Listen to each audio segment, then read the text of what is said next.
Belajar Sekolah Sahabat bersama sahabat-sahabat Hope Channel Indonesia hanya di YouTube channel Diskusi Sekolah Sahabat. Jangan lupa subscribe dan nyalakan lonceng notifikasinya.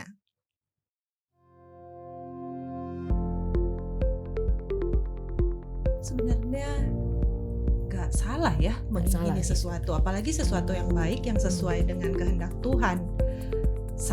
Menurut aku sangat tidak salah itu. Saya sih melihatnya menginginkan sesuatu itu kita harus pertimbangkan 3 hal. Apa yang diinginkan? Apakah sesuatu hal ini yang baik? Apakah sesuatu hal ini yang sesuatu yang bisa kita miliki? Sebenarnya memang adalah sebuah kehendak Tuhan supaya manusia ini bisa menjadi seperti Allah. Ya, kalau kita bisa lihat di dalam Matius pasal yang ke-5 ayat yang terakhir, di situ dikatakan Yesus sendiri yang bilang kan,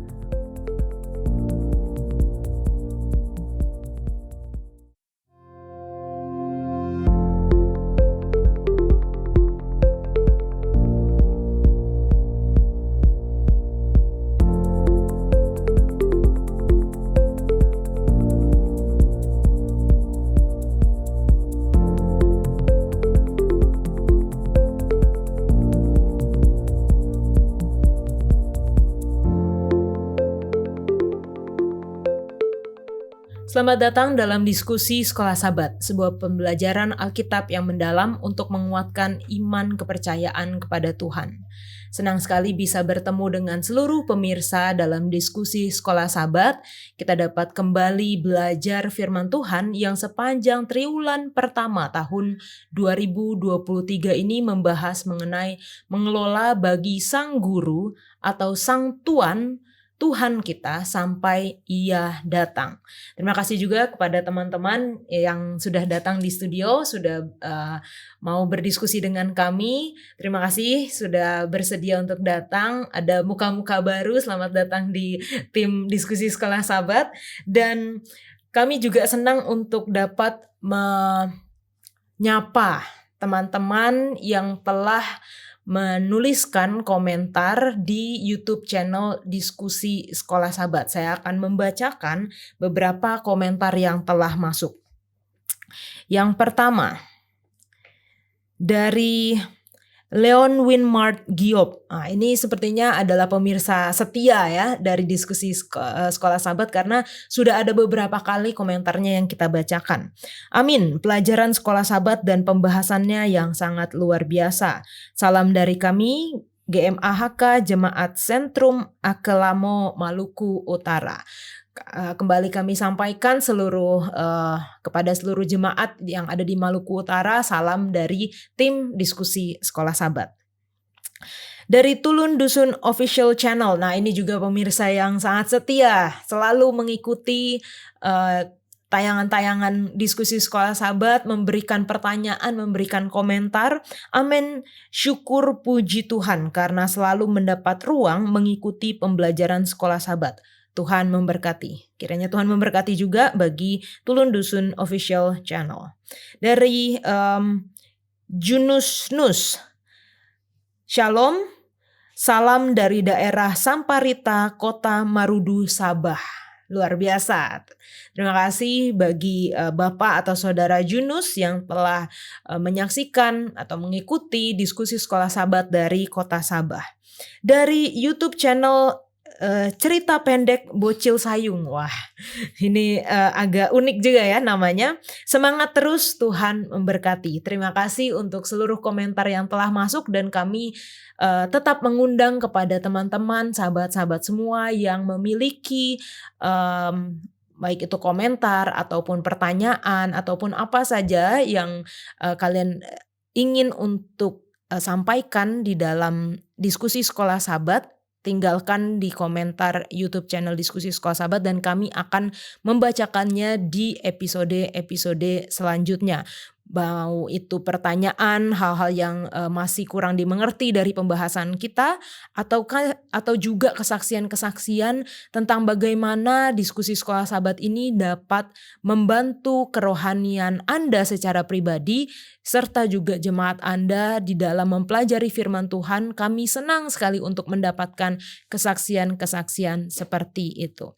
Nah, Kalau biasanya saya akan menawarkan buku Sekolah Sabat yang akan kami bagikan secara cuma-cuma, namun saat ini kita buku Sekolah Sabatnya sudah habis stoknya, dan kembali kalau teman-teman rindu untuk mendapatkan Sekolah Sabat selanjutnya untuk di triwulan selanjutnya, mungkin kalian bisa pre-order ya istilahnya. Jadi minta hubungi nomor call center Hope Channel Indonesia dan katakan saya ingin memiliki buku Sekolah Sabat untuk triwulan selanjutnya, karena untuk triwulan ini stoknya sudah habis, dan kami akan menambahkan juga jumlah stoknya sehingga bagi teman-teman yang rindu dapat kami layani seluruhnya. Di atas meja ada juga tumbler, 2 tumbler Hope Channel Indonesia, ini merchandise spesial dari kami, dan jika Anda rindu untuk mendapatkannya, Anda juga dapat berkontribusi dengan berdonasi melalui Hope Channel Indonesia menjadi bagian dari Angels of Hope, dan Anda dapat menghubungi nomor call center keuangan Hope Channel Indonesia. Sepanjang pekan ini kita akan mempelajari satu topik yang sangat penting dan sangat praktikal. Sepanjang triwulan ini kita akan membahas bagaimana kita mengelola sumber daya yang Tuhan telah percayakan kepada kita sampai Ia datang.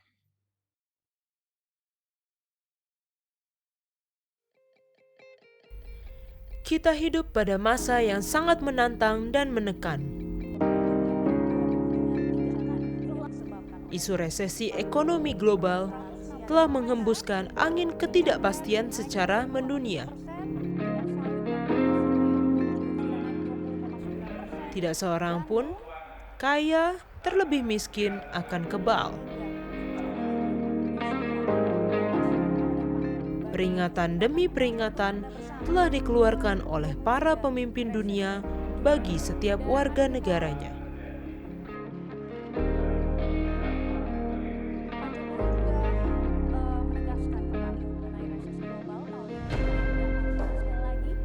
Para pelajar Alkitab melihatnya sebagai sebuah tanda. Pandangan Kristiani kita memberikan keyakinan dan pengharapan bahwa saat hal-hal ini terjadi, para pembaca hendaklah memperhatikannya. Dalam laporannya, kebakaran hutan dan lahan, Klimaks agung sejarah manusia, kedatangan Kristus yang kedua kali, sudah sangat dekat. Bahkan sudah di depan pintu.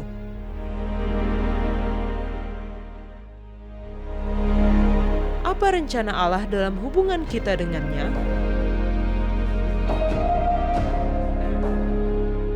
Dan bagaimana kita dapat mengembangkan kepercayaan yang begitu dalam sehingga kita akan tetap setia bahkan dalam keadaan tersulit sekalipun.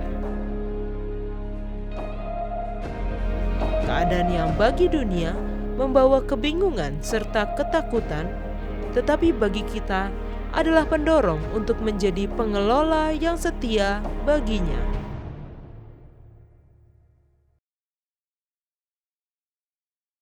Pelajaran ke-9 dengan judul Hati-hati dengan ketamakan.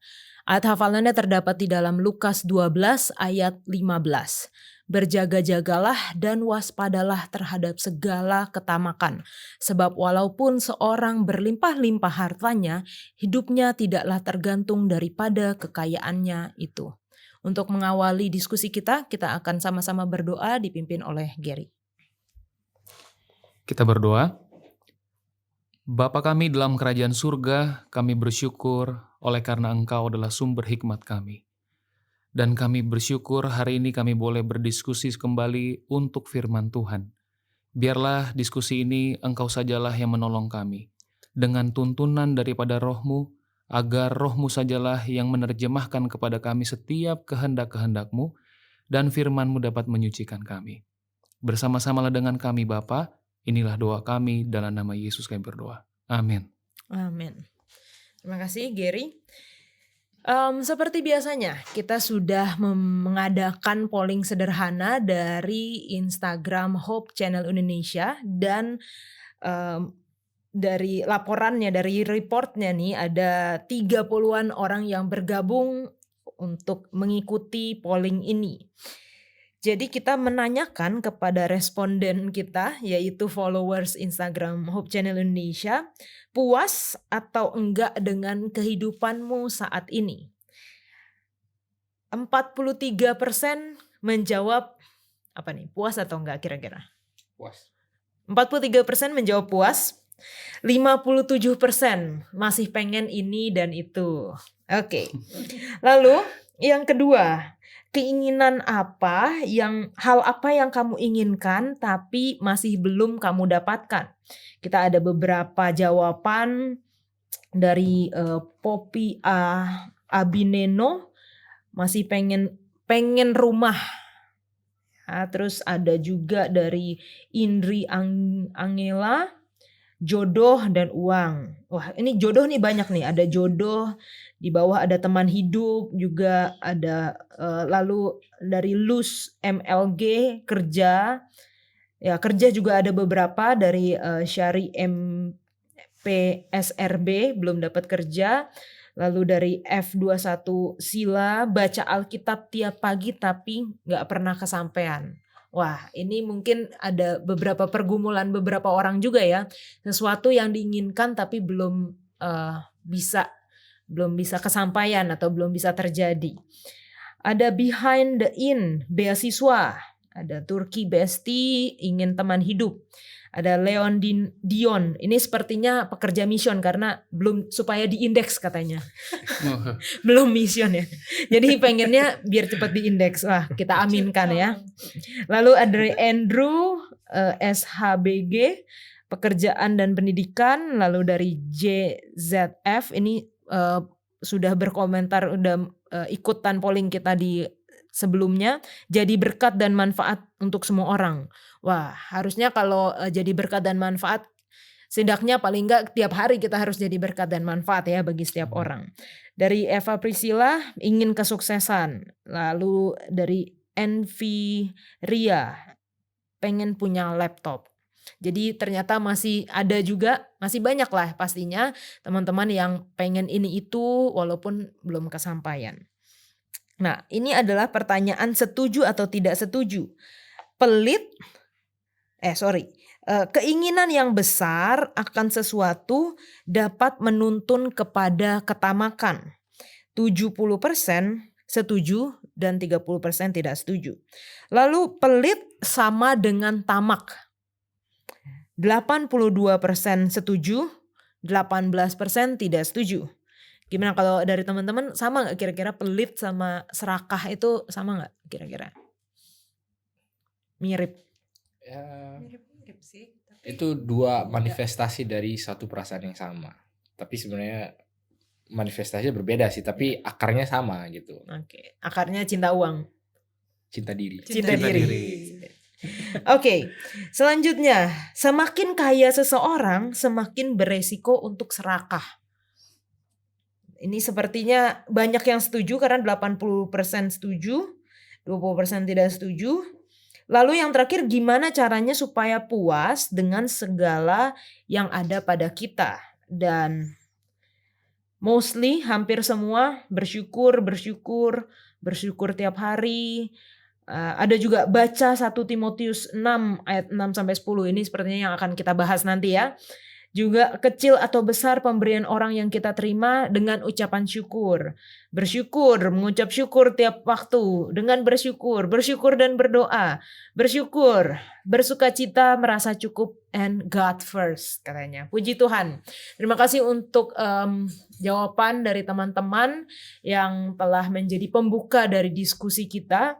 Karena sepanjang pekan ini kita akan belajar mengenai ketamakan. Kalau kita baca dari buku Sekolah Sahabat kita, di sini ketamakan atau keserakahan itu didefinisikan sebagai keinginan yang luar biasa pada sesuatu yang bukan miliknya. Dan di awal dari triwulan ini kita belajar bahwa semua itu adalah milik Tuhan. Kita seakan-akan kita tuh nggak punya apa-apa. Walaupun kita memilikinya, kita mungkin punya rumah, kita punya pekerjaan, tetapi kalau kita tarik istilahnya dari awalnya, semua nafas kita, kehidupan kita, kekuatan kita untuk bekerja, hikmat kita untuk melakukan sesuatu, berencana, itu semuanya adalah dari Tuhan.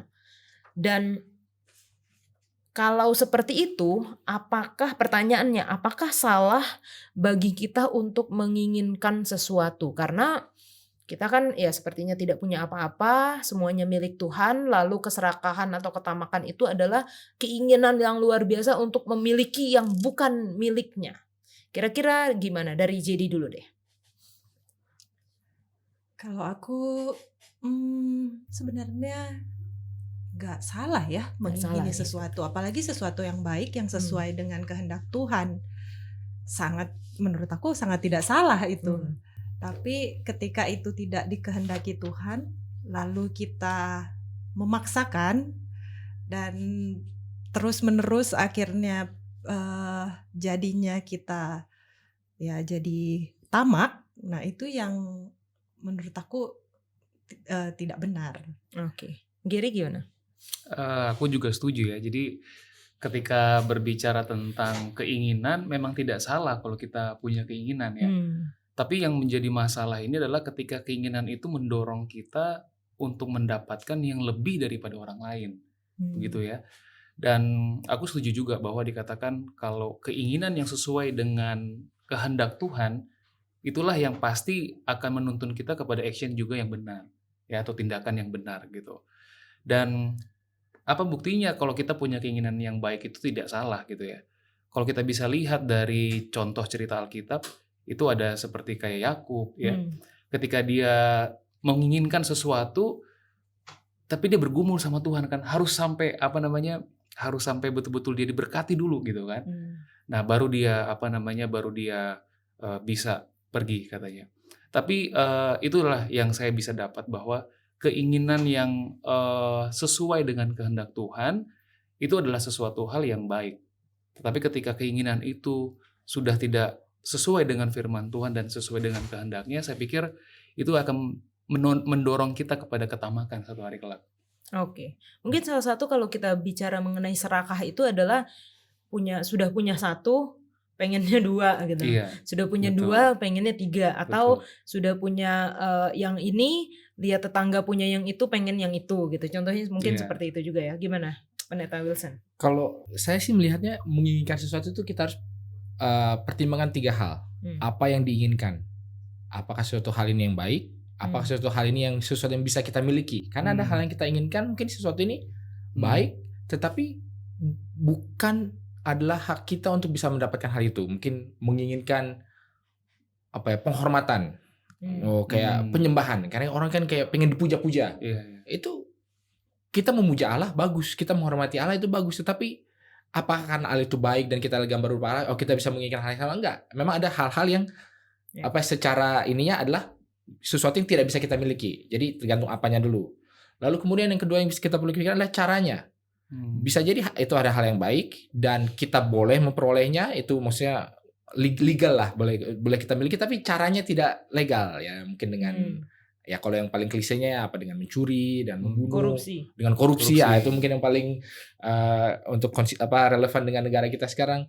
Dan yang ketiga adalah motivasinya. Bisa aja hal yang baik, caranya baik, tapi motivasinya salah, ya itu nggak akan menjadi berkat juga. Jadi memang tidak sehitam dan putih itu. Kalau kita bisa lihat dengan 3 syariat ini, apakah ini memang hal ini bisa kita miliki atau ini hanya milik Tuhan, atau hal ini ini bukan milik kita, ini milik ya kalau untuk golongan tertentu atau apa gitu ya, memang bukan untuk kita dapatkan.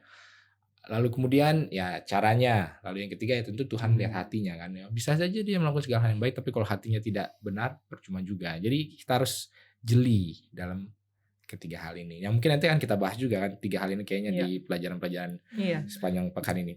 Iya, karena di pelajaran hari Minggu ini langsung ya mengenai dosa asal yang utama itu ketika Lucifer tamak atau ya dia serakah, dia menginginkan kehormatan yang bukan miliknya, yang tidak bisa dia dapatkan memang gitu.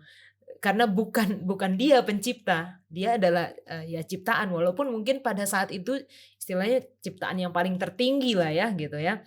Nah, kita bisa lihat di Yesaya 14 ayat 14. Di situ dikatakan Lucifer hendak menyamai yang maha tinggi.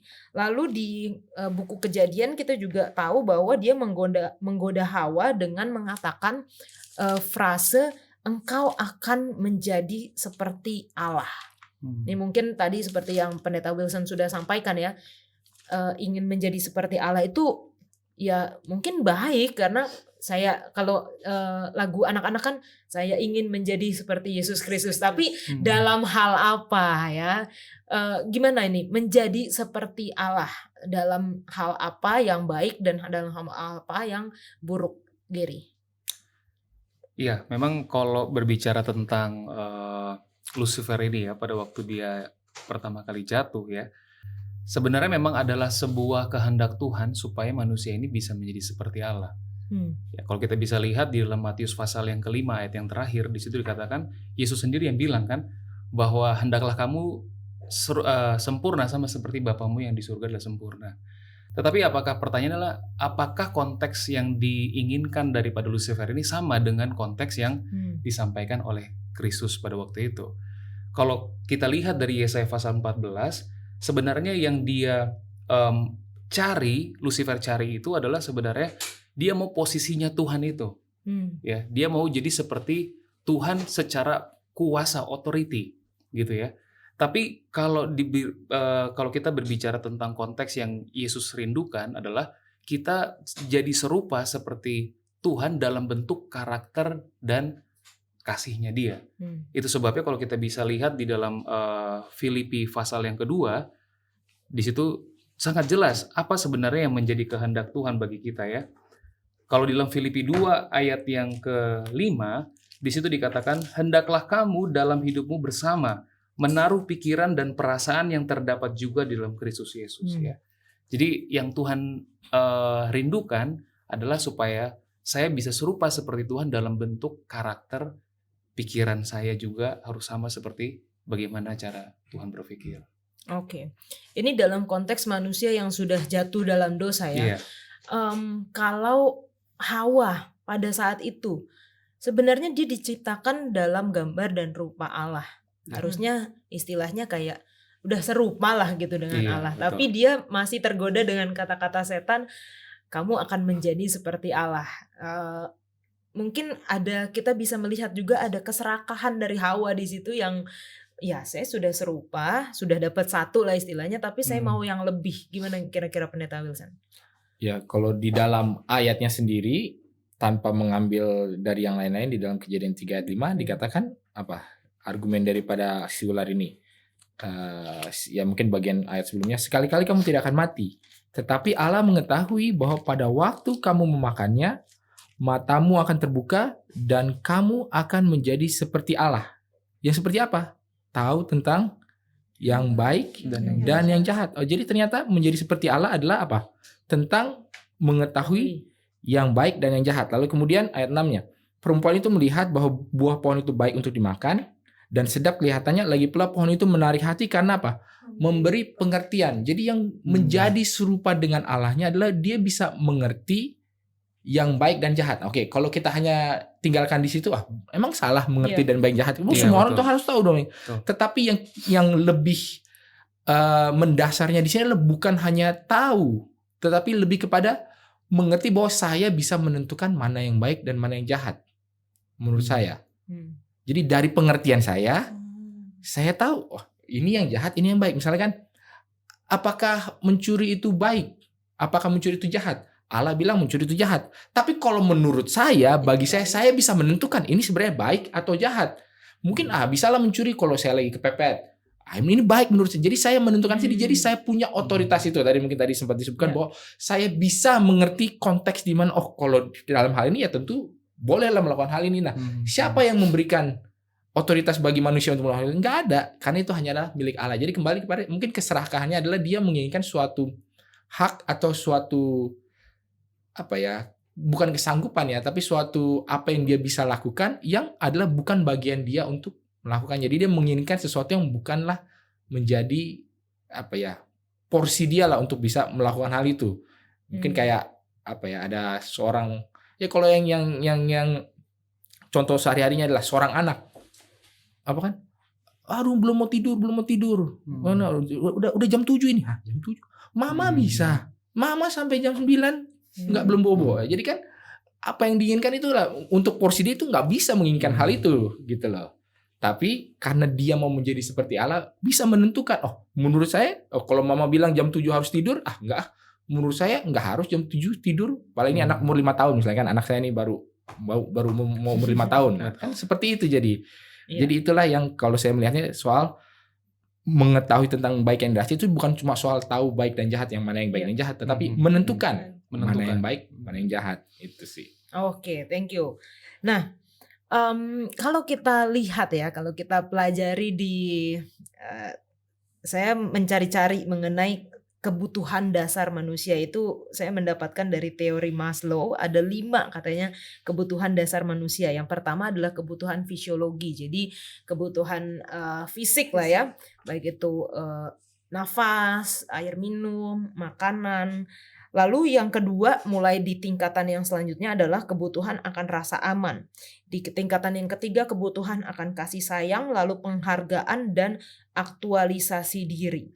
Apakah kebutuhan-kebutuhan ini beda dengan keinginan? Kalau tadi kita di awal membahas mengenai keinginan kan. Lalu sejauh apa kita dapat menginginkan hal-hal ini supaya terpenuhi kebutuhan kita? Jadi seseorang contohnya menginginkan membutuhkan makanan, tapi dia nggak punya, ya dia mencuri contohnya.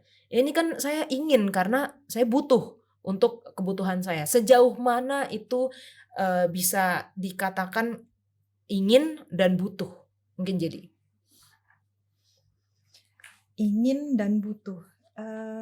Kalau dari Alkitab sih, Tuhan bilangnya bahwa kalau di dalam ayat Matius 6 tentang hal kekhawatiran, Tuhan bilang sebenarnya yang menjadi kebutuhan kita itu kita nggak usah khawatir ya. Katanya. Bahkan di ayat yang 27 dikatakan, siapakah di antara kamu yang karena kekhawatirannya dapat menambahkan sehasta saja pada jalan hidupnya. Jadi maksudnya, mengapa kita harus khawatir tentang kebutuhan-kebutuhan kalau memang kita mengaku sebagai orang Kristen ya?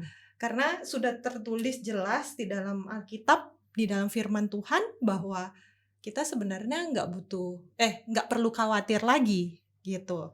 Nah, yang jadi permasalahannya adalah mungkin kita percaya atau enggak dengan janji ini.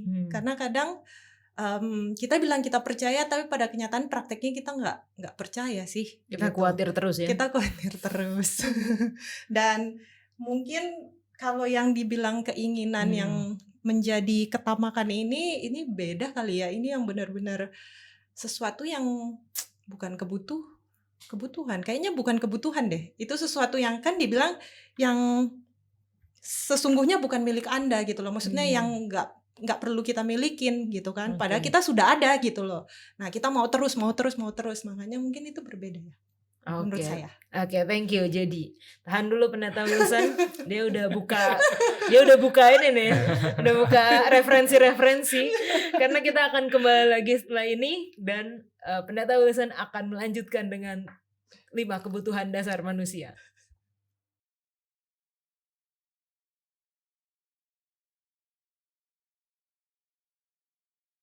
Oke, kita kembali lagi langsung Pendeta Wilson. Ya, mungkin kalau kita berbicara mengenai keinginan dan kebutuhan adalah memang tidak bisa kita pungkiri bahwa ada kebutuhan-kebutuhan dasar yang olehnya manusia itu tidak bisa hidup. Ya kan, yang kalau kita nggak punya itu kita nggak bisa hidup. Sehingga Raja Salomo pun mengatakan di Amsal 30 ayat 8 kalau tidak salah, 2 hal yang kuminta daripada Allah, jangan membuat aku terlalu kaya supaya aku melupakan engkau, dan jangan juga membuat aku terlalu miskin sehingga aku mencuri atau aku mengutuki engkau lah gitu. Jadi memang ada batasan di mana kebutuhan itu harus pas.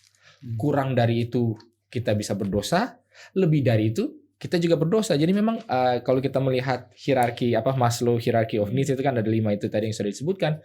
sepertinya Alkitab itu secara jelas mengatakan bahwa kalau yang fisiologi itu yang tadi kan seperti Jadi sudah bilang itu apa yang kamu makan, kamu minum, kamu pakai itu memang harus. Semua itu harus dipenuhi dan Allah menjamin bahwa Dialah yang akan memenuhkannya. Lalu di atasnya daripada hierarki itu ada apa? Rasa aman kan? Kita juga perlu rasa aman. Allah mengatakan bahwa ya Tuhan adalah gembalaku, takkan kekurangan aku. Jadi kita bisa merasa aman ya, bahwa Allah mengatakan bahwa gadamu dan tokat Daud mengatakan gadamu dan tokatmu itulah yang melindungi aku. Jadi memang Allah juga berjanji memberikan rasa aman. Lalu di atasnya itu apa? Kasih kan, atau perhatian. Dan Allah juga adalah Yesus sahabat terindah. Ya, Allah berjanji akan menginginkan penghibur dan segala sesuatu. Jadi sebenarnya kebutuhan-kebutuhan ini sudah diberikan, atau Allah pun juga mengatakan ini adalah kebutuhan-kebutuhan yang baik. Jadi kadang-kadang kita bilang, oh enggak, kebutuhan itu yang penting dasar aja. Begitu dasar itu terpenuhi, kita nggak berhak untuk meminta yang lebih.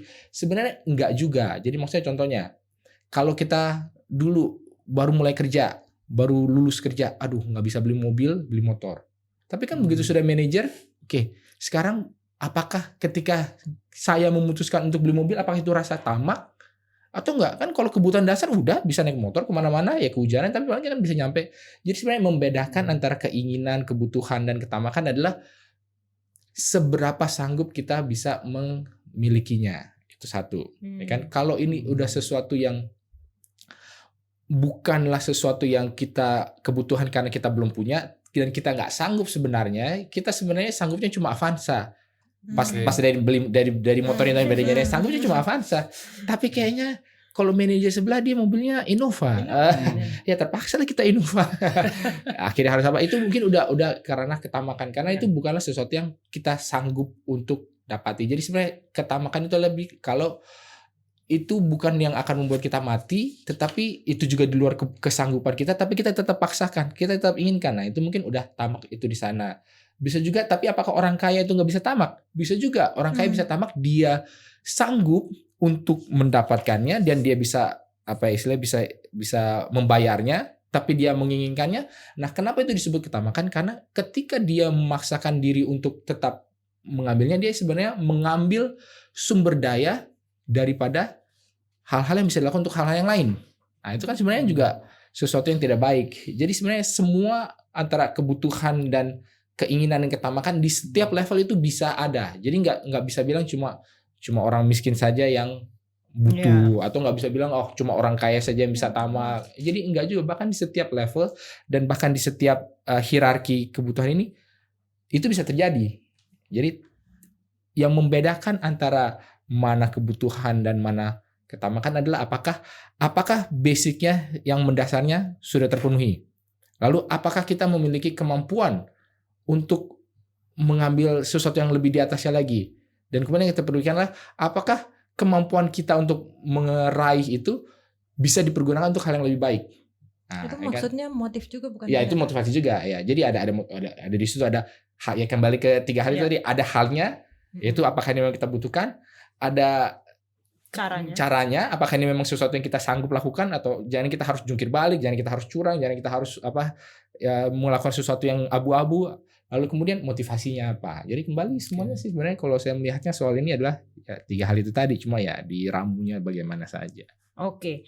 Nah, ini luar biasanya mengenai ketamakan atau keserakahan. Bahkan di dalam Efesus 5 ayat 5 dikatakan, karena ingatlah ini baik-baik, tidak ada orang sundal, orang cemar, atau orang serakah.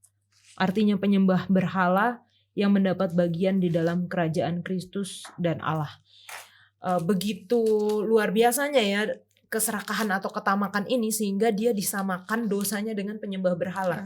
Mungkin kita pada zaman ini kita tidak lagi menyembah patung, kita tidak lagi. Tapi ketika kita menggantikan posisi Tuhan yang harusnya menjadi nomor 1 dengan keserakahan kita, dengan cinta diri, cinta uang, maka artinya kita sama dengan penyembah berhala. Kita lanjut di cerita yang selanjutnya di pelajaran hari Senin mengenai Akan. Kita tahu ceritanya bagaimana ketika mereka menyerbu tembok Yeriko dan mereka menang. Lalu ada seorang yang mengambil barang jarahan yang seharusnya menjadi milik atau perbendaraan di rumah Tuhan. Dan setelah mereka pergi lagi untuk berperang dengan Ai, Ya, Hmm. lalu mereka kalah karena orang yang mengambil ini. Nah, kalau kita pikir-pikir ceritanya ya, mengapa kesalahan Akan, si satu orang yang mencuri ini, harus ditanggung oleh seluruh bangsa Israel dalam kekalahan perang.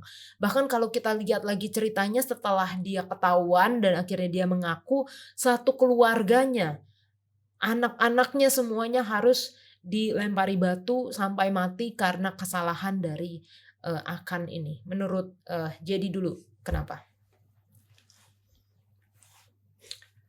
Karena sama mungkin seperti ketika hanya dosa masuk melalui satu orang, yaitu Adam ya dan Hawa, mereka sudah jadi satu, lalu semua terkena imbasnya.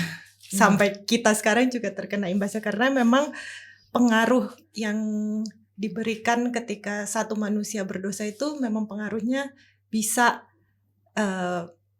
sebegitu besarnya. Nah, begitu juga terhadap manusia yang harusnya mungkin manusia bisa mendevelop karakternya lebih terus, tapi akhirnya dia harus degradasi gitu. Jadi maksudnya itu influence atau pengaruhnya pengaruh dari dosa itu ya. Ketika satu orang berdosa, akhirnya ke semua kena lah gitu.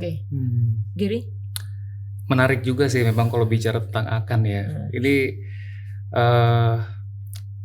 karena efek Akan inilah istilahnya kita bisa bilang ya. Efek Akan ini bisa dibilang tadinya bangsa Israel yang tadinya semangat gitu ya, dan penuh dengan kepercayaan diri untuk mengalahkan bangsa ini, akhirnya jadi kalau kita lihat ini betul-betul degradasinya luar biasa ya. Bahkan dia bilang mereka ini udah nggak bersemangat lagi untuk mau untuk maju, bahkan mereka pikir udahlah saya mendingan mundur aja begitu ya.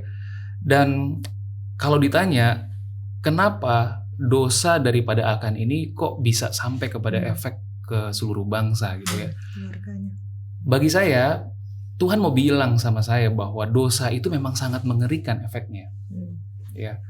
Jadi dosa itu bukan hanya masalah saya dengan Tuhan ya, tapi dosa itu bisa saja efek daripada apa yang saya lakukan hari ini itu akan berimbas kepada bisa saja keluarga saya, bisa saja mungkin secara jemaat kalau keluarga saya bersalah, itu luas dia punya efek daripada dosa itu sendiri gitu ya.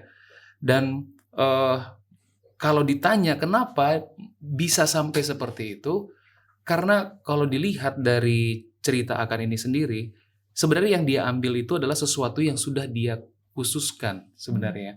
Kalau kita lihat dari perjalanan sebelumnya, Tuhan bilang kalau kamu mengalahkan bangsa lain, katanya itu semua nggak boleh nggak boleh disimpan katanya Tuhan kan. Tapi masalahnya ketika dia sudah menang, ada sesuatu yang sudah seharusnya dimusnahkan, tapi diambil sama dia.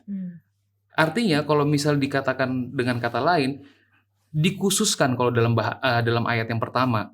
Kalau dikatakan khususkan, artinya sudah dipisahkan mana yang punya Tuhan dan mana yang bukan punya Tuhan gitu ya.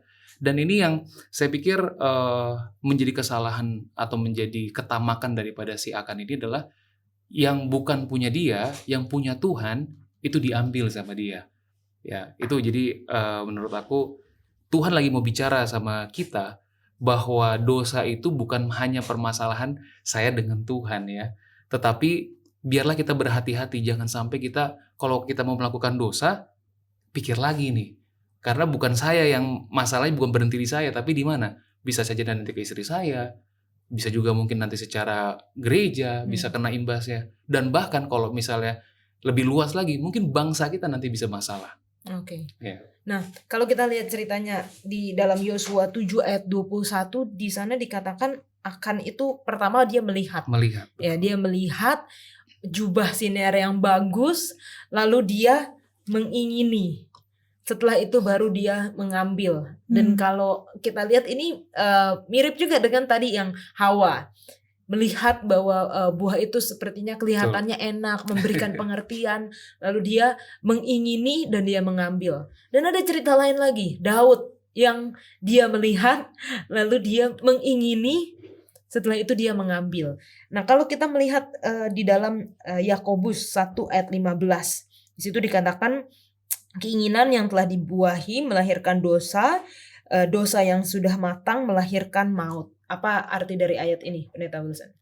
Mungkin menyambung dengan ayat ini dan juga melihat kepada apa yang terjadi kepada Akan dan keluarganya dan bangsa Israel secara keseluruhan, kita perlu pahami bahwa yang berdosa siapa? Akan. Akan. Tapi yang menanggung akibat daripada dosa itu bukan hanya dia sendiri, tetapi Hmm. penanggungan akibat daripada dosa itu bukanlah dosa. Jadi jangan kita berpikir bahwa istrinya juga berdosa, oleh karena itu dia juga dihukum. Jadi bukan istrinya ini nggak berdosa. Terus kita bilang apakah artinya akan masuk neraka seandainya tidak terjadi apa-apa dan dia mati dalam dosa dan tanpa pertobatan? Oke lah, mungkin akannya ya oke lah dia mati tidak sempat berdosa, kita bisa bilang oke mungkin dia masuk neraka, anggaplah begitu. Tapi apakah istrinya masuk neraka karena dia juga mati pada mendapatkan hukum ini? Belum tentu. Jadi dosanya itu istrinya ini nggak berdosa, cuma yang tadi seperti Gary bilang akibatnya ditanggung. Oke. Jadi kita bisa melihat bahwa kalau disambungkan dengan yang di dalam Yakobus 1 adalah ketika keinginan itu kan tidak salah. Ketika sudah dilakukan barulah menjadi dosa. Tetapi yang perlu kita pahami adalah bahwa ketika dosa itu sudah dilakukan, orang itu nggak langsung binasa, bukan langsung mati. Tapi ketika dia sudah dibuahi, sudah matang, sudah benar-benar ya memang ini orangnya pendosa gitu loh, segala keinginan hatinya, segala kebiasaannya, segala kelakuan perilakunya, sifatnya adalah sifat berdosa, barulah dia akan bisa kita katakan akan mendapatkan maut. Jadi bukanlah karena satu hal ini saja, sekali ini saja berdosa makanya orang ini pasti binasa, dan bukan karena dia mengalami akibat dari berdosa makanya dia itu berdosa. Enggak juga. Yang membuat orang itu benar-benar dikatakan binasa dalam dosa adalah kalau memang dosa ini sudah menjadi suatu yang sifat, suatu kebiasaan gitu. Sehingga kalau kita lihat di dalam Yakobus 1 ayat 15-nya kita lihat memang ada progresifnya, langkah-langkahnya. Dan kita tidak bisa bilang bahwa kalau orang sudah mengambil langkah pertama artinya dia sudah berdosa. Enggak, karena kan ya di dunia ini terlalu banyak iklan, terlalu banyak banner-banner, spanduk-spanduk, billboard yang membangkitkan gairah. Dan kita tahu semua produk-produk itu dijual dengan apa? Biasanya dengan seks gitu ya, dengan sesuatu yang seksi atau seksualitas. Itu kan yang menjual barang-barang apapun ya, bahkan dari rokok, dari apa segala macam kan dijual dengan itu. Apakah kita melihat lalu kayak terbersit, apakah itu artinya kita sudah berdosa? Enggak juga kan. Tetapi ketika kita lihat lagi, itu baru pertanyaan. Kita lihat-lihatin terus, udah ingin. Baru akhirnya kita lihat karena keseringan lihat, jadi kita beli, jadi kita gunakan. Lalu karena keseringan beli, jadi ini akhirnya udah bertahun-tahun kemudian kita masih, ya ini kalau ngomong rokok ya, akhirnya merokok terus dan akhirnya tidak bisa menang dari kecanduan itu, akhirnya mati. Itulah barulah maut. Tetapi ketika kita melihatnya dan inginnya, mungkin belum menjadi dosa. Itu maksud daripada Yakobus 1 ayat 15 itu tadi. Memang ada langkah-langkahnya dan barulah pada di akhir ketika itu menjadi sesuatu yang terus-menerus dilakukan, barulah itu dosa yang membawa kematian. Jadi memberi pengharapan juga bagi kita bahwa kalau kita seolah ingin lihat terus, kita langsung merasa bersalah, Tuhan betapa berdosa. Enggak begitu juga. Tuhan itu tidak mengatakan bahwa kamu itu enggak boleh seperti itu. Tuhan menyadari bahwa di dunia ini banyak hal, sehingga dibilang oke, ya dilihat ada keinginan, dilakukan sudah jadi dosa pun, tapi kalau ada dosa kamu masih ada pengampunan, masih bisa menerima pengampunan kasih karunia. Tetapi yang benar-benar membawa maut adalah kalau kita menolak semuanya itu.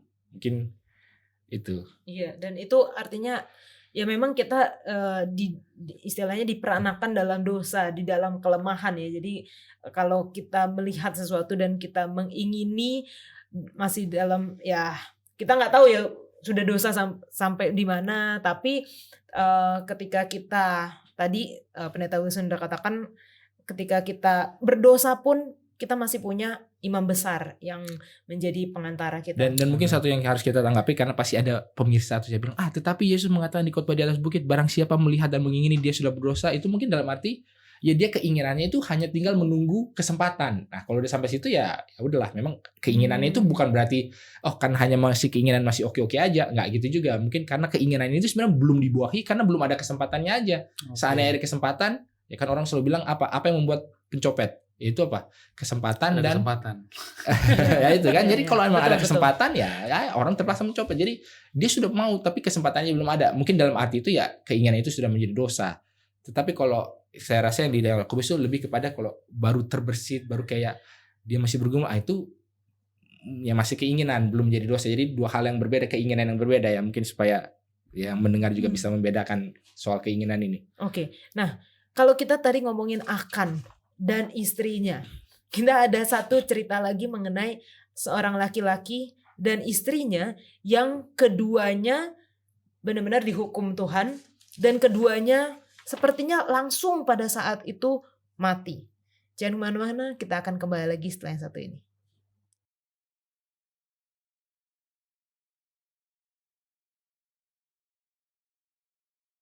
Oke, sebelum kita melanjutkan diskusi kita, ada tambahan mengenai Akan. Silakan, jadi. Iya, tadi saya tertarik dengan Pendeta Wilson bilang keinginan. Kalau baru sampai keinginan itu nggak masalah. Tapi ketika itu sudah dibuahi, makanya itu jadi berdosa, bukan gitu? Ya. Gitu kan tadi. Nah, yang menarik di Akan ini, saya pernah baca di satu buku, dikatakan bahwa Akan ini sampai sudah tidak, walaupun pada di ayat Alkitab dia disebutkan dia akhirnya mengakui dosanya, tapi sebenarnya ada, saya pernah baca di satu buku dibilang dia itu sudah tidak sadar kalau dia tuh itu udah dosa gitu loh. Jadi kita kadang menyeramkannya adalah ketika kita membiarkan dosa itu terus menerus kita tadi sudah menjadi kebiasaan, akhirnya kita sudah tidak tahu lagi bahwa itu sudah berdosa. Kenapa dibilang Akan itu benar-benar dia tidak tahu bahwa dia berdosa? Karena pada saat bangsa Israel kalah, seharusnya dia ngaku di depan, oh ini gara-gara saya. Tapi enggak, dia diam. Lalu pada saat Tuhan suruh siapa? Yosua ya kalau nggak salah. Bang Undi. Ya, itu terus-menerus sampai prosesnya sampai akhirnya harus kena di dia dulu baru dia ngaku. Itu benar-benar kalau menurut aku memang sebenarnya dia nggak merasa sih kalau dia itu berdosa, dan itu akibat yang panjang untuk ketika dosa itu dibuahi sampai akhirnya dia sudah tidak merasa bahwa dosa itu adalah dosa. Oke. Nah, itu adalah satu cerita yang berbeda dengan Ananias dan Safira. Di sini kita melihat sepasang suami istri di zaman rasul-rasul di gereja mula-mula ya, kita bisa katakan, di mana semua orang atau jemaat-jemaat itu menjual harta mereka, tanah mereka, lalu memberikannya kepada rasul-rasul untuk dibagi-bagikan kepada orang-orang miskin, orang-orang yang membutuhkan. Dan kita melihat ada sepasang suami istri ini yang seakan-akan baik sekali gitu. Dia menjual tanahnya, lalu dia memberikan hasilnya, sebagian dari hasilnya kepada rasul-rasul. Nah, pada saat itulah mereka tuh langsung kayak di strike gitu ya. Oh, kamu berdosa, kamu telah mendustai roh Tuhan. Mati pada saat itu Ananias. Datanglah istrinya. Apakah ini semua hasil penjualanmu? Ya, matilah dia pada saat itu juga gitu ya. Nah, cerita ini mungkin banyak dipertanyakan sama orang, kenapa sih nggak ada second chance? Atau apakah semua yang dijual itu semuanya harus diberikan kepada ini? Apakah salah hanya memberikan sebagian saja? Ataukah mungkin ada nasar dari mereka sebelumnya untuk memang harus memberikan semuanya? Kira-kira tanggapan dari Gary gimana?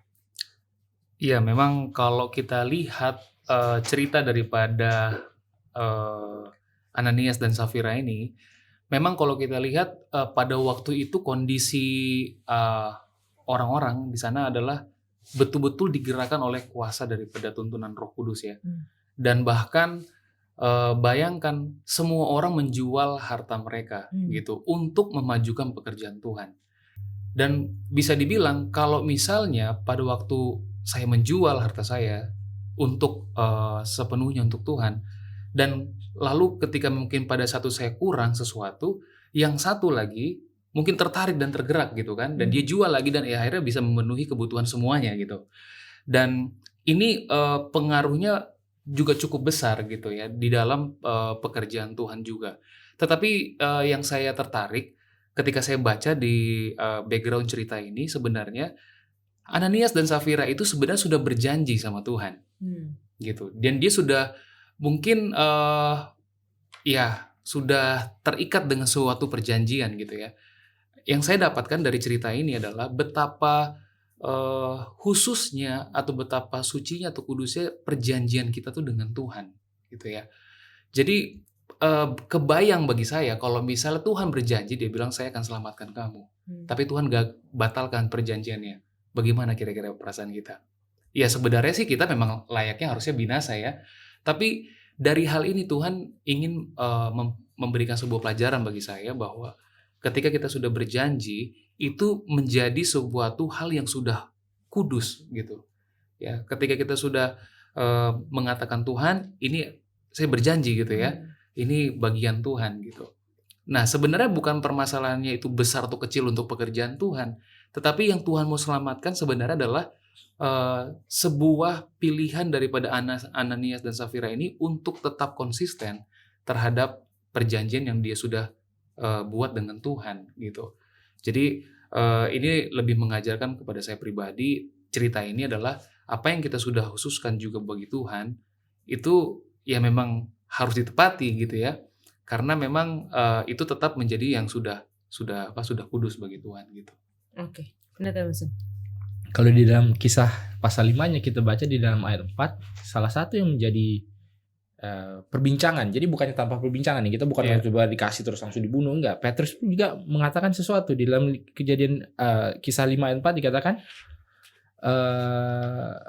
yang menjadi masalah adalah ayat 3, mulai dari 3. Tetapi Petrus berkata, Ananias, mengapa hatimu dikuasai iblis sehingga engkau mendustai Roh Kudus dan menahan sebagian dari hasil penjualan tanah itu? Jadi sebenarnya kalau menyambung apa yang Gary bilang adalah yang menjadi dosa adalah karena dia menahan sebagian. Nah, menahan sebagiannya juga nggak salah. Karena apa? Dikatakan selama tanah itu tidak dijual, bukankah itu tetap kepunyaanmu? Dan setelah dijual, bukankah hasilnya itu tetap dalam kuasamu? Jadi setelah dijual pun itu juga tetap dalam kekuasaan daripada si Ananias. Jadi bukan karena tidak memberikan semuanya, bukan karena menahan sesuatunya, ya kan? Setelah itu kan, mengapa engkau merencanakan perbuatan dalam hatimu? Mengapa engkau bukan mendustai manusia tetapi mendustai Allah? Jadi ada satu dusta ketika Ananias ini melakukan hal ini.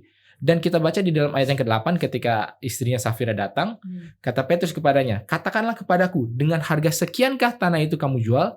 Jawab perempuan itu, betul sekian. Lalu kata Petrus, mengapa kamu berdua bersepakat untuk menjauhi roh Tuhan? Jadi sebenarnya yang kelihatan adalah bahwa mereka sudah bersepakat mengatakan, oke, kita akan jual tanah kita akan berikan sepenuhnya kepada Allah. Nah, bahkan pada saat itu ketika sudah dijual dan mau dikasih, Petrus itu nggak mempermasalahkan bahwa mereka menahan sebagiannya. Tetapi yang dia permasalahkan, karena setelah dijual pun bukan bilang, oh karena dijual udah jadi milik Tuhan semuanya. Enggak. Ya, Petrus masih katakan setelah dijual pun masih menjadi milikmu. Tetapi yang menjadi masalah, benar nggak dijual segini? Terus kata si Safira, benar.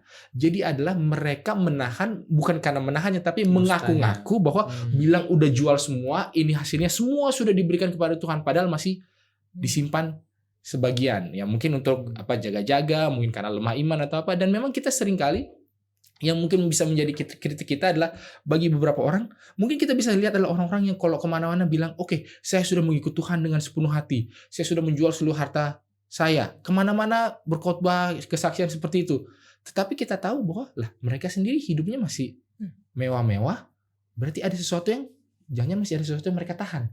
Tapi ngaku kemana-mana sudah menjual semua. Inilah yang makanya menjadi dosa besar, makanya harus langsung dihardik oleh Petrus. Kenapa? Karena ini secara prinsip sesuatu yang salah. Nggak mungkin pekerjaan ini nggak akan bisa jalan kalau semua orang itu hanya melakukan hanya untuk supaya kelihatan, supaya menjadi seolah-olah bisa kesaksian di mana-mana, sampai ke kota-kota lain, ke luar negeri bahkan. Itu nggak boleh, nggak bagus. Makanya ini benar-benar langsung di-cut. Bukan karena dosanya yang bagaimana, karena orang banyak mencuri tapi nggak dibunuh juga oleh Tuhan, banyak melakukan hal lain, tapi kenapa nggak? Tapi kalau ini benar-benar jahat di mata Tuhan karena mengaku-ngaku semua dijual, tapi ternyata masih ada yang disimpan. Ini makanya mendustai kan, ada menipu, ada kemunafikan di situ. Yang itu yang Allah tidak sukai. Kalau dalam buku pelajaran kita dikatakan mereka mulai dengan motif yang benar. Ketamakan menyebabkan mereka meletakkan di hadapan rasul-rasul dan berpura-pura menjadi apa yang sebenarnya tidak demikian. Mungkin motifnya awalnya benar ya. Iya, Ini mungkin sedih juga ya. Motifnya awalnya benar, tapi karena ada ketamakan dalam hati mereka, ada keserakahan, mereka menahan dan berpura-pura. Nah, ini ada satu tokoh lagi yang kita mau bahas, yaitu mengenai Yudas. Kita tahu ceritanya bagaimana dia menjual Tuhan Yesus kepada imam-imam dengan 30 keping perak. Dan ketetapan hatinya untuk menjual Yesus dengan harga yang mungkin pada saat itu cukup besar, tetapi istilahnya kita bisa bilang di-trigger oleh kejadian di mana Maria membasuh kaki Yesus dengan minyak yang kalau 30 keping perak itu nggak ada apa-apanya dibanding dengan 300 dinar. Jadi kita melihat bahwa Yudas dipenuhi hatinya dengan ketamakan, dengan keserakahan, di mana dia bilang, oh ini cuman buang-buang uang aja gitu. Dia cuman harusnya uangnya bisa dipakai untuk memberi kepada orang-orang miskin, memberi makan banyak orang. Tetapi kalau kita lihat di dalam pelajaran kita, bahkan kita lihat di dalam Alkitab, dia sebenarnya adalah orang yang mencuri uang itu bahkan. Nah, ada yang berpendapat bahwa Yudas ini, kalau kita kan ngelihat Yudas ini selalu negatif gitu ya. Ada yang berpendapat Yudas ini ya dia tuh sebenarnya baik atau bukan baik, dia itu sebenarnya hebat karena dia rela berkorban menjadi orang yang menggenapi nubuatan untuk menjadi pengkhianat Yesus. Yang mengkhianati Yesus kan harus ada katanya. Di nubuatan dia akan dihianati, dia akan diserahkan, harus ada orang ini, harus ada satu sosok ini. Bagaimana menurut Jadi tentang hal ini? Kalau saya ngerasa bahwa itu ironis sekali sih. Pertama kalau bahas dari tentang Yudasnya yang menjual Yesus dengan 30 keping karena dia kesal dengan wanita yang memberikan 300 dinar untuk Yesus, itu rasanya aneh ya. Kalau bagi saya kok nggak masuk di akal gitu ya. Kau permasalahin 300 dinar tapi kau cuma 30 aja kau terima gitu kan. Nah tapi ya itu saya dapat pelajarannya adalah ketika Roh Kudus sudah tidak ada lagi, ternyata pikiran manusia bisa seperti itu ya. Jadi udah nggak rasional lagi ya. Maksudnya udah bahkan apa dibilangnya? Ya pokoknya nggak masuk di akal lah gitu. Nah kalau untuk Yudasnya, dia yang mengambil nubuatan, dia sebagai hero lah ya, atau sebagai pahlawan lah di situ. Kalau menurut saya pernah baca suatu kutipan. Sayangnya dalam bahasa Inggris, boleh ditranslate mungkin nanti. Dibilang di dalam di dalam sebuah buku Our High Calling halaman 38 dikatakan, if you are lost, jika kamu hilang, it will be because you will not come unto Christ that you might have life. Jadi kalau kamu hilang itu hanya karena kamu itu tidak datang kepada Kristus. Padahal kalau kamu datang kepada Kristus, kamu bisa memiliki hidup. Jadi kalau saya merasa bahwa Yudas itu kenapa dia hilang, bukan karena dia bukan karena dia hero, tapi karena memang dia tidak mau menyerahkan dirinya kepada Kristus. Akhirnya dia yang memenuhi nubuatan itu, gitu. Nah harusnya dia bisa, ada chance kok untuk dia bisa. Tuhan dengan sangat baik, seperti Lucifer sekalipun, sudah diperingati terus sama Yesus, diperingati, tapi akhirnya sampai di satu titik Roh Kudus sudah tidak bisa lagi ada pada dia. Akhirnya ya dia memenuhi nubuatan itu. Oke, Pendeta Wilson. Mungkin kita harus inikan juga bahwa karena seseorang memenuhi nubuatan bukan berarti dia adalah orang yang baik, ya kan? Iya. Kalau di dalam Lukas 17 ayat 1 dikatakan, Yesus berkata kepada murid-muridnya, tidak mungkin tidak akan ada penyesatan. Tidak mungkin nubuatan tidak akan dipenuhi. Tidak mungkin apa yang menjadi rencana Tuhan tidak akan terjadi. Itu nggak mungkin, pasti akan terjadi. Namun, celakalah orang-orang yang mengadakannya. Jadi ya, nubuatan itu akan terjadi, nggak mungkin nggak terjadi. Itu kan Yudas bagus dong, dia melakukan memenuhi nubuatannya. Tapi celakalah orang yang memenuhi nubuatan itu. Jadi kita nggak bisa bilang bahwa Yudas itu orang yang baik ya. Dan mungkin orang ya, kenapa harganya segitu ya? Mungkin sebenarnya itu harga kalau kita lihat di dalam Kejadian 37, Yusuf ketika dijual oleh saudara-saudaranya itu 20 shikal perak. Kalau Yesus dijual 30 shikal perak. Jadi mungkin harga ini adalah sebenarnya harga seorang budak gitu loh. Jadi sebenarnya nggak seberapa tadi seperti yang jadi bilang. Jadi bukan juga untuk harga yang mahal. Sehingga orang bisa jadi berpikir, ada satu interpretasi yang mengatakan bahwa Yudas ini sebenarnya bisa dalam suatu arti menjadi hero, dalam arti dia itu sedang memaksa Yesus itu untuk bertindak. Jadi kalau dia dibawa ke dalam suatu masalah, pasti dia akan menyelamatkan dirinya. Dan ketika dia akan menyelamatkan dirinya, dia akan mendeklar bahwa dialah sekarang raja. Ya udahlah. Makanya dijual cuma 20. Jadi sebenarnya bukan karena dia pengen 30 uang ternyata, tapi lebih kepada dia mau memaksa Yesus itu untuk berlaku sesuatu dengan membawa dia ke dalam suatu masalah besar, supaya Yesus memanggil bala tentara surga kah, mengadakan mujizat. Jadi ada interpretasi yang mengatakan demikian. Karena kalau kita pikir memang nggak mungkin gitu, nggak mustahil sekali. Yudas yang adalah murid Yesus udah bersama-sama 3 tahun, pasti kan udah ada kedekatan lah. Masa mengkhianati cuma dengan harga yang harga biasa-biasa aja, kecuali kalau harganya 30 hektar tanah gitu kan. Ini kan cuma bisa membeli sebidang tanah.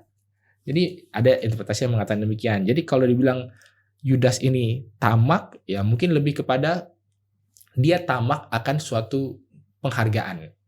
Yang ketika dia melihat si Maria yang membasuh kaki, dia melihat ini kok diberi penghargaan. Sementara ya mungkin dia pengen juga mendapatkan penghargaan yang sama gitu. Kalau si Maria ini diberikan penghargaan karena mengurapi Yesus, membasuh dan mengurapi kakinya dengan minyak, mungkin aku akan mendapatkan penghargaan kalau aku jadi orang yang istilahnya ya, kalau dulu di dalam kemerdekaan Indonesia, orang yang dulu menculik Soekarno dan Hatta bawa ke Rengas Dengklok supaya ayo sekarang kamu deklarasikan kemerdekaan Indonesia. Jadi kan ini pemuda ini kan terkenal. Mungkin dia mau seperti itu gitu, penghargaan yang bisa juga didapatkan. Makanya dia selalu membuat Yesus ke dalam masalah. Tapi ternyata rencana manusia itu bukanlah rencana Allah, dan memang motivasinya juga dilakukan atas hal yang jelek, dan itu adalah penyesatan. Makanya celakalah orang yang melakukan hal ini. Jadi bukan sesuatu yang baik juga. Yang begitu. Oke, thank you. Nah, waktu kita tinggal sebenarnya udah habis ya, tapi nggak apa-apa. Mungkin sedikit dari teman-teman bagaimana cara-cara kita untuk bisa mengalahkan keserakahan, karena bagaimanapun itu keinginan itu pasti ada di dalam hati kita. Tapi bagaimana kita mengontrol, menyerahkan kepada Tuhan keinginan kita supaya kita tidak semakin lama dalam proses itu menjadi orang yang serakah. Gary. Ya, kalau ditanya bagaimana, secara manusia mungkin saya juga tidak bisa menjamin ya bagaimana saya akan bisa lepas daripada ketamakan itu sendiri. Tetapi kita kembali lagi kepada setiap undangan firman Tuhan ya. Dan di dalam Matius 11 ayat 28 di situ dikatakan, marilah kepadaku semua yang lesu dan beban berat, ya kan? Aku akan memberikan kelegaan kepadamu. Dan selanjutnya dikatakan bahwa belajarlah katanya kepadaku, katanya kan. Nah, jadi memang saya pribadi, kalau saya jatuh ke dalam sebuah ketamakan, artinya ya saya gagal dalam sebuah pilihan yang Tuhan berikan kepada saya gitu. Nah, tetapi bagaimana caranya supaya saya bisa bebas atau bisa menang daripada pilihan yang salah? Saya harus datang sama Tuhan sendiri. Dan buktinya kalau dalam buku Yakobus dikatakan, kalau kamu kurang hikmat katanya Tuhan, ya kan? Mintalah kata hikmat itu kan.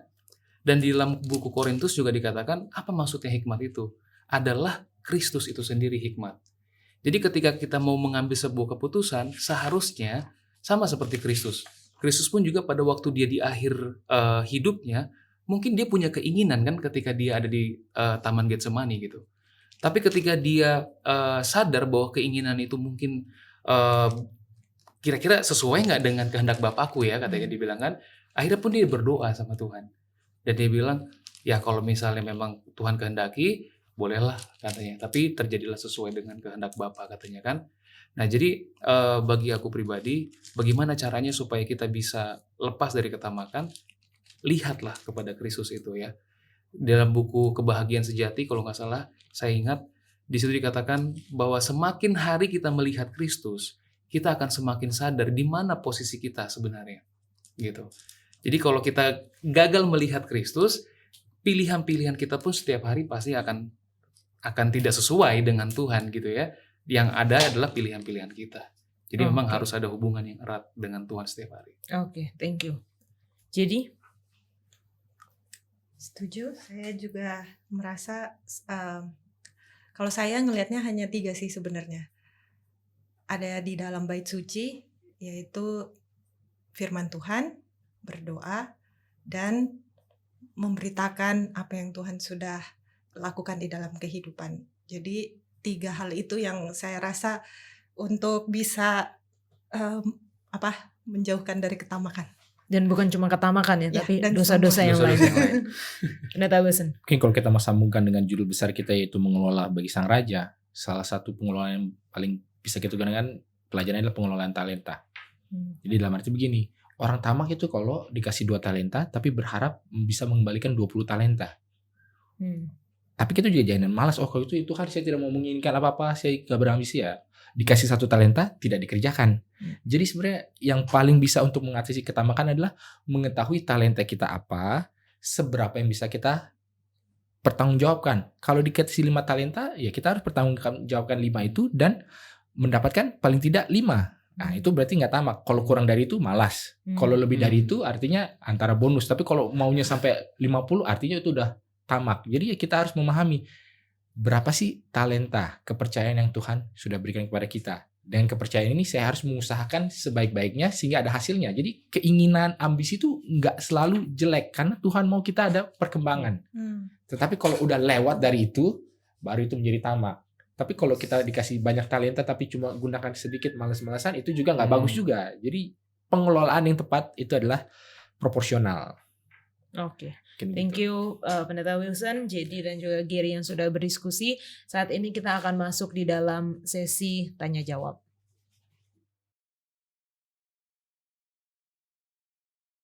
Halo teman-teman diskusi Sekolah Sahabat, kita kembali lagi di dalam segmen tanya jawab. Jadi bagi teman-teman yang sudah meninggalkan pertanyaan di komentar YouTube channel Diskusi Sekolah Sahabat, kita akan membahasnya kali ini bersama dengan Pendeta Yohanes Sinaga. Dan bagi teman-teman yang mungkin masih bingung atau memiliki pertanyaan dengan pembahasan kita yang sebelumnya, silahkan tinggalkan komentar kalian di YouTube channel Diskusi Sekolah Sahabat atau boleh juga melalui call center Hope Channel Indonesia. Dan kita akan membahas pertanyaan-pertanyaan kalian di episode selanjutnya. Masih mengenai mengelola bagi sang guru, bagi sang tuan, master, Tuhan kita sampai dia datang. Pertanyaan yang pertama Pendeta. Apakah sebagai orang Kristen kita boleh investasi di dunia selain investasi di surga juga? Contohnya seperti trading atau main saham. Gimana menurut Pendeta? Ini agak pertanyaan yang kekinian banget gak sih? Iya. Investasi kayak untuk ikutin juga di aplikasi lain ya. Kalau menurutku pribadi sih kita boleh berinvestasi. Itu hak kita memang untuk menggunakan uang kita sesuai dengan keperluan kita dan memanage semuanya itu supaya semuanya bertambah. Contohnya kayak yang perumpamaan 10 talenta, 5 talenta, 2 talenta. Oke. Nah, pertanyaannya adalah apakah kita wise dalam membuat investment? Yang salah itu bukan investasinya, tapi ketika kita menggunakan pola pikir yang masuk ke dalam jenis investasi yang disebut dengan high risk high return. Oke, semakin tinggi bahayanya, semakin besar jumlahnya. Nah ini harus kita hati-hati. Kalau ada orang bilang, kalau taruh uang di sini itu dalam 1 bulan itu bisa nambah 20%. Oke. Kalau ada ini, kalau kamu download aplikasi ini kita hanya nonton iklan doang dapat duit. Kan ada kan kayak gitu kan? Ya. Kalau kamu store itu di sini 10 juta dalam waktu 1 bulan itu bisa kembali menjadi 100 juta. Nah itu investment yang salah. Karena kita konsepnya itu bukan lagi soal merencanakan masa depan, bukan. Tapi ketamakan. mencari uang sebanyak mungkin dan juga berusaha melipat gandakan uang dengan cara yang sesederhana mungkin. Itu yang salah. Oke. Jadi kalau ada orang bilang, setor aja uang ke dia, nanti dalam waktu setahun itu bisa 30-40%. Nah itu harus dicurigai itu. Tapi kalau itu aman atau nggak ada yang aman lah ya? Yang Nggak seperti ada itu? yang aman. Kalau menurutku pribadi sih, kalau uang kita itu nambah 5% aja setahun, itu udah luar biasa. Karena itu setara dengan deposito bank ya kira-kira. Iya. Jadi kalau mau lebih dari situ, itu high risk. Jadi, enggak, bukan itu sih. Jadi kalau mau lebih dari situ, itu ada resiko lebih tinggi yang harus kita letakkan. Nah kalau kita misalnya, ayo main di ini ada download aplikasi ini, nanti pasti uangnya bisa nambah, passive income istilahnya. Saya Iya, pernah iya, ditawarin kayak gitu. Jadi kayak apa namanya tuh, kayak ada saham dia pakai robot katanya. Jadi kalau kita beli robotnya nanti otomatis uang kita tuh nambah tiap bulanan. Tapi kita nggak pernah lihat robotnya langsung. Jadi kan agak-agak mencurigakan. Jadi investasi nggak ada salah, oke. Tapi mindset kita apa? Oke. Kalau kita mau expect yang langsung bisa kembali uangnya dalam tempo cepat dan juga kita untung dalam tempo cepat, nah itu yang salah. Nggak, kalau udah ada kayak gitu kita harus hati-hati. Karena itu sudah ada keinginan untuk tamak ya, Iya, ketamakan ya pendeta ya. ketamakan itu yang harus Iya. itu yang paling tentang sama Alkitab, sifat tamak. Oke. Nah selanjutnya dari KSAH. Kalau kita suatu saat pada posisi urgent, misalnya keluarga jatuh sakit, lalu kita meminjam uang, apakah itu salah? Mungkin kalau hal-hal emergency itu nggak ada masalah sih. Tapi pastikan dulu kalau orang yang kita pinjam itu ya dia bukan tipe-tipe yang kayak pasti minta bunga yang tinggi. Soalnya kalau kita mau jujur ya mau dapat uang dari mana lagi kalau nggak dari teman yang kita percayai Atau ya, keluarga ya? atau keluarga. Dan apakah maksudnya kemungkinan kalau kita sedang atau kita yang diminta bantuan gitu, apakah kita memberikan oh ya udah saya memberikan serelanya, apakah ini diganti atau enggak, atau memang ya kamu harus mengganti apa yang kamu pinjam walaupun tanpa bunga contohnya. Nah uniknya adalah kalau kita lihat dalam konsep Alkitabiah, oke, pemakaian bunga dalam peminjaman itu diizinkan. Oh. Itu diizinkan, tapi itu hanya boleh dilakukan kepada orang non Israel yang berbeda dari kita. Ya, hanya kita nggak bisa menggunakan itu sebagai leverage untuk memperhamba dan memperbudak keluarganya. Karena kita tahu bahwa memang peminjam-peminjam uang itu pasti selalu ada di masyarakat. Karena itulah bagian dari strata sosial kan. Orang butuh uang itu makanya kan kayak online. Online itu banyak banget sekarang. Kenapa? Karena itu bagian dari keperluan manusia. Nah, kelemahannya adalah sistem ini sering disalahgunakan. Jadi kalau memang ada keluarga kita yang sakit dan kita perlu uang cepat, ya sebisa mungkin coba pinjam ke orang yang kita percaya dan orang yang dipercaya juga oleh kita. Yang percaya sama kita juga. Tapi memang itu agak riskan karena kan kita menaruh hubungan kan dalam zona yang rumit, terutama kalau nggak bisa kembaliin. Tapi kalau saya secara pribadi, kalau misalnya ada orang pinjam, saya lihat dulu, oke, ini benar-benar perlu atau enggak, karakternya gimana. Kalau memang dia nggak bisa dipercaya, ya kita kasih saja sedikit dan nggak perlu dikembaliin. Daripada ngasih banyak dan akhirnya sakit hati. Oke, kalau pinjam sama gereja boleh nggak pendeta? Itu selama diizinkan sama majelis kayaknya boleh deh. Itu bisa kok. Bisa ya? Bisa. Oke. Nah, selanjutnya ada satu pertanyaan lagi pendeta. Pertanyaannya, apakah boleh menabung di bank? Karena walaupun ada bunga, ada potongan juga tiap bulan. Menabung di bank ya? Boleh kok. Memang dalam beberapa agama itu kan dilarang, katanya itu adalah satu kejahatan karena ada bunga. Tapi kalau bank itu kan di manage secara ini kan secara sehat dan menurutku pribadi itu nggak ada salah.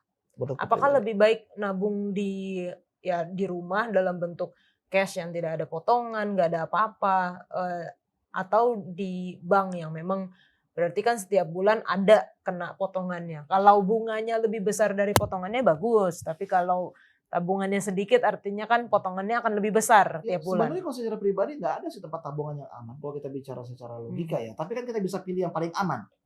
Oke. Kalau tabungan di rumah gimana? Apa konsekuensinya kalau tabungan rumah? Kan ada cerita bapak-bapak yang nabung untuk untuk kegiatan agama, ternyata pas dibuka itu udah makan rayap. Iya. Oke. Dan ada juga cerita-cerita orang waktu di tahun 98 itu mereka nabung di bank, banknya kena likuidasi, jadi semuanya hilang.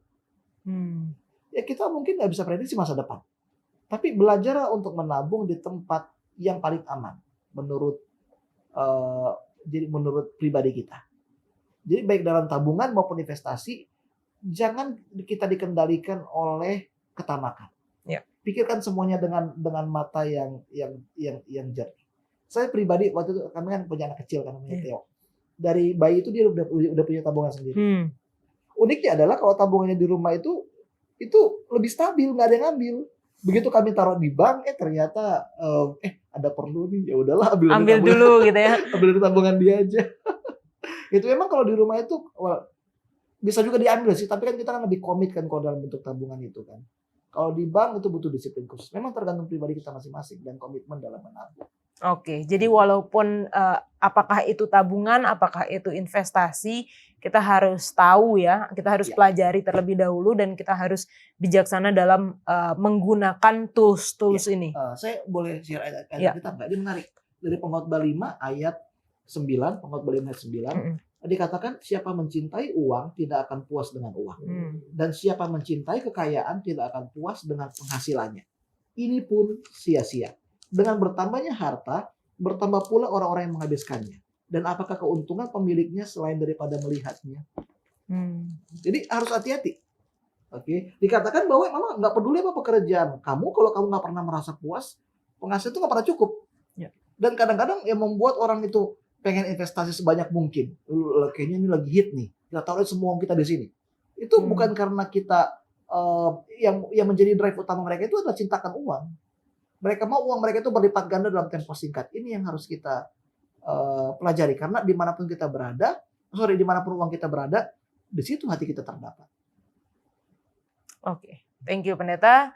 Terima kasih sudah menjawab pertanyaan-pertanyaan yang masuk, dan jika teman-teman masih memiliki pertanyaan lain atau dari pembahasan kita ini ada pertanyaan lanjutannya, silahkan tulis di komentar YouTube channel Diskusi Sekolah Sahabat dan kita akan membahasnya di episode-episode mendatang. Kita akan kembali ke studio.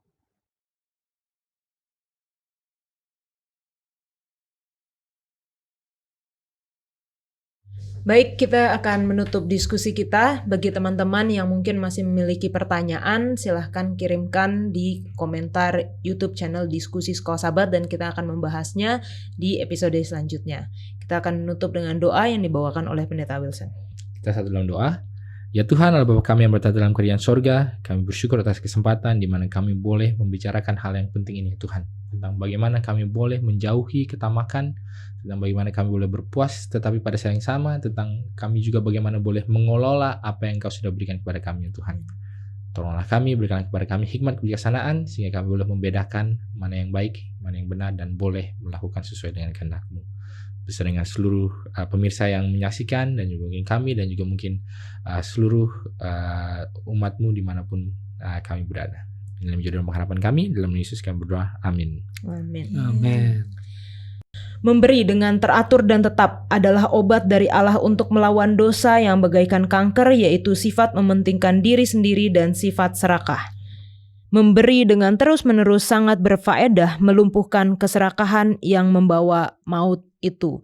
Jadi bagi teman-teman, biarlah kita sering-sering memberi sehingga kita dapat juga melatih diri kita untuk tidak tamak atau tidak serakah. Dan bagi teman-teman yang rindu untuk membantu pekerjaan Tuhan melalui Hope Channel Indonesia, Anda dapat menghubungi nomor call center keuangan Hope Channel Indonesia dan Anda bisa mendapatkan tumbler yang ada di atas meja seperti ini. Kita akan bertemu di episode selanjutnya. Tuhan Yesus memberkati.